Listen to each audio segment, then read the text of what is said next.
Nagmaang-maangan ka pa? Umamin ka na. Ang alin? Ano ba yun? Yan ang hirap sa'yo eh. Huling-huli na, ayaw pang umamin. May babae ka. Kasama mo yung babae Gusto mo. naman. Magkasama tayo buong maghapon tapos sasabihin mo may babae ako. Kasama ko yung babae ko. Sino yung nakita ko, Abel? Ayan. Naghalikan pa nga kayo eh. Tadiri kayo. Siguro sa panaginip mo na naman yan, ano? Uy, alam mo pala eh.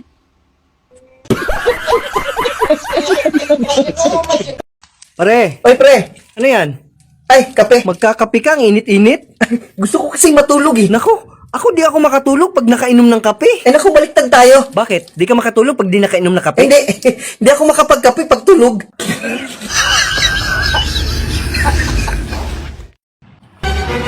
Mare. Pwede makikonik muna sa wifi ninyo na walang kasi ng signal yung wifi namin eh. Oo pare, no problem. Anong password Mare? Kainin mo muna ako. Baka magalit si pare. Huwag ka mag-alala pare, hindi magagalit yan, mapagbigay na tao yun. Ganun ba? O, sige, tara, maghubad ka na at nang makain na kita. Ano? Ano sinasabi mo pare? Bastos ka. Sabi mo kainin ko muna.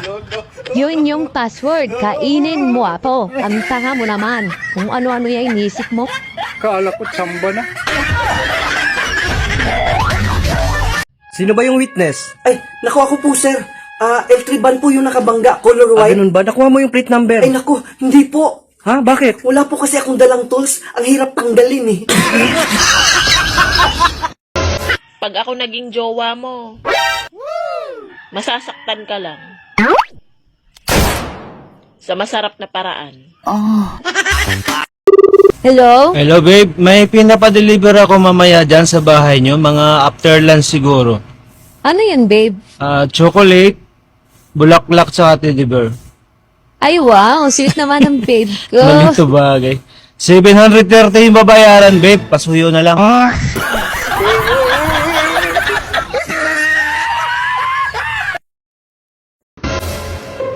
Tatay, anong ulam? Kumain ka na, may gulay dyan. Ano ba yan, tatay? Gulay na naman? Kapag nag-inuman kayo, yung pulutan nyo, yempo, inihaw na manok. Mag-inuman na lang kaya tayo, tatay. Pre, Hoy, pre.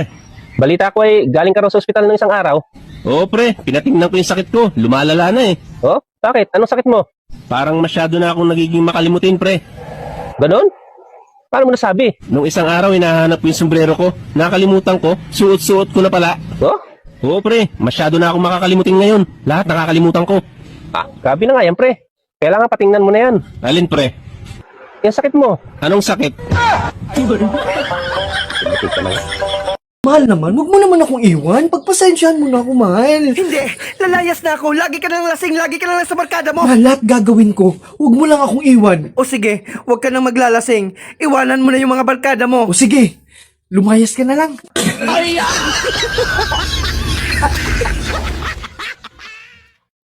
Required bang umaray pag may tinusok sa'yo?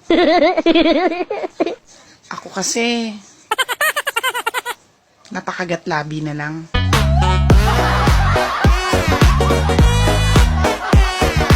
Signs na nasa Pilipinas ka. Una, ginagawang panukliang hindi. Pangalawa, may bayad pag nag-CR. Pangatlo, maraming chismosa. Pang-apat, araw-gabi may kantahan sa barangay. At ang panglima, kahit saang sulok, may malunggay pandesal with cheese. Tapos yung cheese, kasing laki ng kulangot. Ang bihira.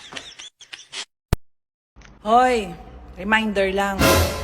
Ang relasyon, binubuo yan ng pagmamahal, tiwala, at respeto.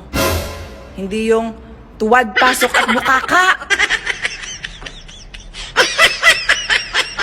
Tinunto ito. Hello? Sabi ko naman sa'yo, huwag ka nang tumawag. May asawa na ako, alam ko na yung gagawin ko. Hello, narinig mo sinabi na? May asawa na siya. Huwag ka nang tatawag-tawag dito. Ha? Pag nakita ko yung pagmumukha mo, pagsasapakin ko yan. Ha? Baka magmumug ka ng ipin. Oh, sino ba kasi yan? Ex mo na naman. Si nanay ito, nakikialam ka na naman kasing basic ka, hindi ka muna makatal Wala ka ng po. Ba, picture ko yan ah. Siyempre naman. Pansin ko lang, bakit yung mga lalaki, may mga pictures sila ng mga misis nila sa wallet nila? Required ba yun? Siyempre naman. Talaga? Ganito kasi yan. Halimbawa yan. Pagbukas mo ng wallet, makikita mo agad yung dahilan. Talaga? Sweet mo naman? Dahilan kung bakit wala ng laman.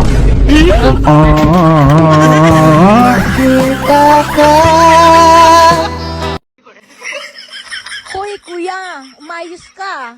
Kumakain ka pero sa akin ka nakatingin. Ikaw kasang masarap.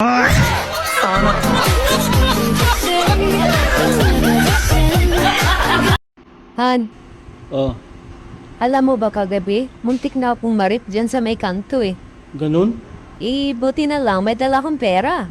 Iba na talagang panahon ngayon, kaya huwag kang pakampante. Buti may dala kang pera. So binigay mo na lang yung pera. Hindi nagmotel kami para medyo sosyal.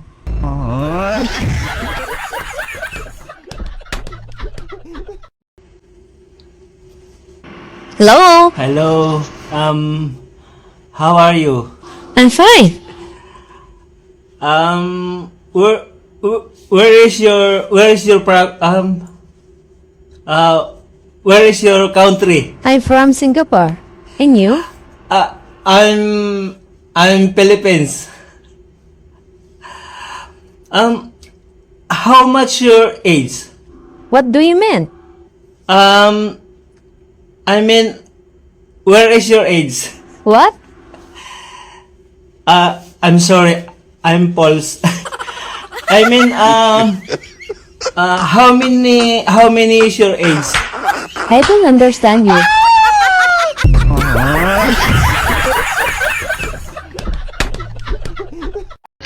Saan ka pupunta? Ayoko na, lalayas na ako. Lalayas, kakakasal lang natin kahapon ah. Paano yung napakasinungaling mo? Sabi mo virgin ka pa? Tapos kagabi, para na lang ako nagsiswimming sa batya. Yan ang sinasabi ko sa'yo, huwag ka kasi masyadong maglasing. Si Lola tuloy yung pinasok mo. Tuwan-tuwa pa nga. Hindi na siya nahihirapan humingi ngayon. Sabi nila, pag nag-asawa ka na, papalitan na daw ang apelyido mo. Hala, bakit ganun? Ako ang pinalitan.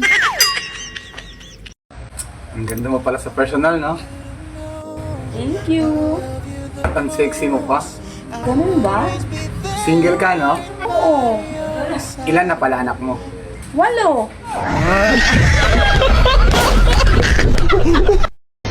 Hoy lalaki, sino tong babaeng tong nag-send sa'yo ng nakapanti? Yan. Oo. Viral kasi yan. Bala ko sanang bilhin kasi alam ko mas bagay sa'yo yan. O eto, nag-send ulit, wala nang panty. Ay, sayang. Baka nabili na. May sasabihin ako sa'yo. May sasabihin rin ako Talaga, sa'yo. may sasabihin ka rin? Ay di sabihin na lang tayo. Sige. Sige, 1, 2, 3. Maghiwalay na Nanalo tayo. ako sa Joke lang. Happy April Fools! April Fools? January pa lang ngayon. It's a prank nga ni.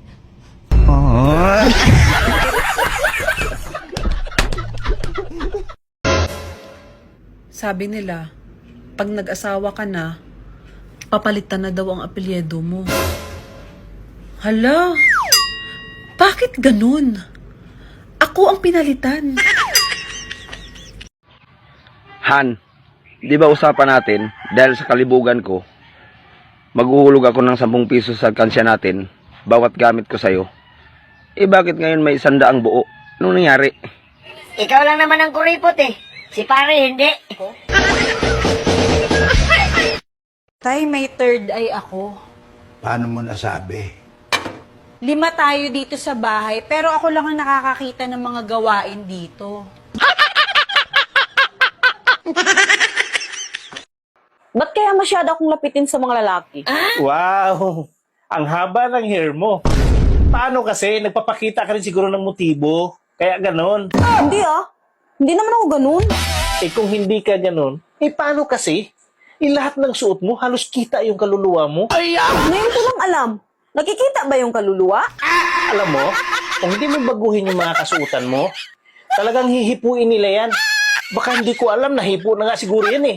Sobra-sobra naman yung sayo. Oo, may pinahipo ako sa kanila. Pero hindi kaluluwa. Ay kung hindi kaluluwa, eh di ano? Puday. Yun na nga yung tinutukoy ko na kaluluwa eh. Ah, ganun ba? Kaluluwa pala ang puday?